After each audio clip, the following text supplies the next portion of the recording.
The White House press pool is a group of journalists. They represent different news outlets. Their job is important. They cover the President of the United States. This pool gives the public information. We learn what the President is doing. We hear what the President is saying. Without the press pool, we would rely on the government. We would only have their version of events. Think of the press pool as a group of watchdogs. They keep an eye on things. They make sure things are fair. They ask tough questions. They hold the government accountable. The pool is small. Not every news outlet gets in.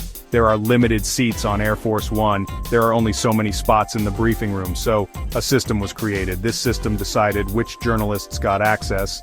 This system has now changed. Big news organizations used to have a guaranteed spot.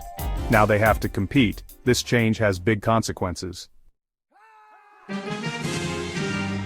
For years, three big names had a special arrangement.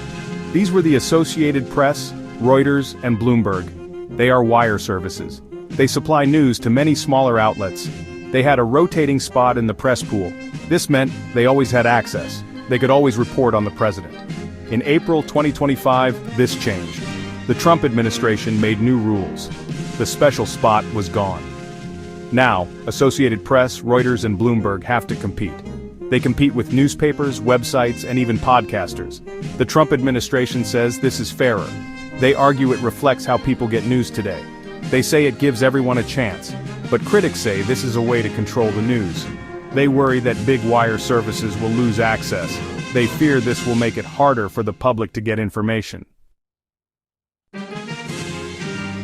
These changes didn't happen in a vacuum. They were sparked by a court case. The Associated Press sued the Trump administration. The Associated Press had been banned from the White House pool. Why? They refused to call the Gulf of Mexico the Gulf of America. This was a demand from a Trump executive order. The court sided with the Associated Press. The judge said banning journalists for their views was wrong. It violated the First Amendment, which protects freedom of the press. The judge said the Associated Press couldn't be treated worse than other wire services. This ruling forced the White House to rethink its policy. The result? The new rules. But instead of just letting the Associated Press back in, the administration changed the whole system. They got rid of the special spot for all wire services. This raised even more questions about fairness and access. The old system had its problems.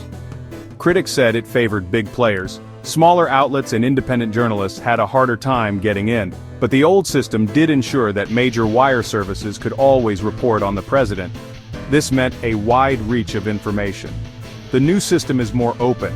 It gives a chance to new media, but will it really be fair? Will Associated Press, Reuters, and Bloomberg still have a voice? Will the public be informed if they don't? These are important questions. The White House press pool is vital to democracy.